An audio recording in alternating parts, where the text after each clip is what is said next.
حضور نبی کریم صلی اللہ علیہ وآلہ وسلم کی نورانیت، آپ تو نور و نلا نور تھے۔ حضرت اقبال کا فلسفہ تو یہ ہے کہ وہ شخص جو مصطفیٰ کریم صلی اللہ علیہ وآلہ وسلم کا کلمہ پڑھ لے، اس کا جوہر اور خمیر بھی نور سے ہوتا ہے۔ تیرا جوہر ہے نوری، پاک ہے تو کہ فروغ دیدہ ہے افلاق ہے تو۔ ملت کے نوجوان، تجھے جس خمیر سے بنایا گیا ہے وہ نور کا خمیر ہے، اور تو آسمان کی آنکھوں کا تارا ہے۔ تیرے سید زبون افرشتہ ہوں، یہ فرشتے اور یہ حورے یہ تو تیرا گھٹیا شکار ہیں، تو ان کے پیچھے دوڑتا ہے۔ کیا تجھے یہ پتہ نہیں ہے کہ تو کون سی چیز ہے؟ کہ شہین شاہ لولاک ہے تو مصطفیٰ کریم صلی اللہ علیہ وآلہ وسلم وہ ہستی جو صاحب لولاک ہیں، ان کا تو شہین ہے۔ یہاں حضرت اقبال نے شہین شاہ لولاک بیان کر کے گویا ایک سمندر کو کوزے میں بند کیا کہ شہین ایک تو گھٹیا شکار نہیں کرتا، اور تم کیسے ملت کے جوان ہو جو چھوٹی چھوٹی چیزوں کے پیچھے دوڑتے ہو؟ شہین تو ہمیشہ اپنا آشیانہ بلند اور اونچی جگہ پہ بناتا ہے۔ شہین تو بھوک سے مرتا رہتا ہے، کسی کا شکار کیا ہوا نہیں کھاتا۔ شہین غیرت اور خودی کا درس دیتا ہے۔ لیکن آپ کو کیا ہو گیا؟ اور شہین بھی تم کس کے ہو؟ شاہ لولاک کے ہو۔ لولاک، صاحب لولاک وہ ہستی ہیں کہ جن کے بارے میں رب نے فرمایا لولا کلمہ خلقت دنیا والا سما، حبیب اگر میں تمہیں پیدا نہ کرتا تو میں تو یہ زمین و آسمان بھی پیدا نہ کرتا۔ ایک اور حدیث قدسی میں ہے لولا کلمہ اظہرت ربوبیہ، حبیب اگر میں تمہیں پیدا نہ کرتا میں تو اپنا رب ہونا بھی ظاہر نہ کرتا۔ مولانا ظفر علی خان نے کہا اگر ارض و سما کی محفل میں لولا کلمہ کا شور نہ ہو، یہ رنگ نہ ہو نظاروں میں، یہ نور نہ ہو سیاروں میں۔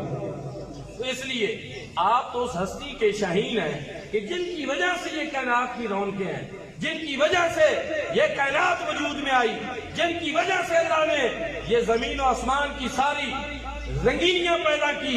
ہو نہ یہ پھول تو بلبل کا ترنم بھی نہ ہو، چمن دہر میں کلیوں کا تبسم بھی نہ ہو، نہ ہو یہ ساقی تو میں بھی نہ ہو، خم بھی نہ ہو، بزم توحید بھی دنیا میں نہ ہو، تم بھی نہ ہو، خیمہ افلاق کا استادہ اسی نام سے ہے، نبض ہستی تپش امادہ اسی نام سے ہے۔ یہ کائنات میں ساری رونقیں مصطفیٰ کریم صلی اللہ علیہ وآلہ وسلم کے وجود مسعود کی برکت سے ہیں، اور آپ مصطفیٰ کریم صلی اللہ علیہ وسلم کے نام لیوا ہو، حضور کے غلام ہو، حضور کا کلمہ پڑھنے والے ہو۔ اس لیے اپنے آپ کو پہچانو۔ اللہ نے جو صلاحیتیں دی ہیں وہ محبت رسول اور فروغ عشق رسول کے لیے وقف کر دو۔ اس سے بڑی کائنات میں طاقت والی اور کوئی چیز نہیں ہے، اس سے بڑا اور کوئی جذبہ نہیں ہے، اس سے بڑی اور کوئی جرأت اور ہمت والی چیز نہیں ہے کہ انسان کے دل کے اندر محبت رسول صلی اللہ علیہ وآلہ وسلم موجود ہو جائے۔ آج امت کی حالت زار جو ہے، اس پہ حضرت اقبال نے رب کی بارگاہ میں گریہ کیا۔ ہم خود بیان کرتے ہیں کہ شب پیش خدا بگریستم زار مسلمانان چرا زارند و خارند ندامت نمیدانی ای قوم دل دارت و محبوب ندارت۔ حضرت اقبال کہتے ہیں میں نے رات کو اللہ کی بارگاہ میں رویا، گریہ کیا، اور میں اس بات پہ رویا کہ یا اللہ یہ آج مسلمان کیوں ذلیل و خوار ہو رہے ہیں؟ تو صدا آئی ندامت نمیدانی ہے قوم۔ اقبال کیا تو یہ نہیں جانتا دل دارت و محبوب ندارت کہ یہ دل تو رکھتے ہیں لیکن یہ محبوب نہیں رکھتے؟ مطلب یہ ہے کہ یہ دل تو رکھتے ہیں لیکن اس دل کے اندر محمد عربی صلی اللہ علیہ وسلم کی محبت کو نہیں بساتے۔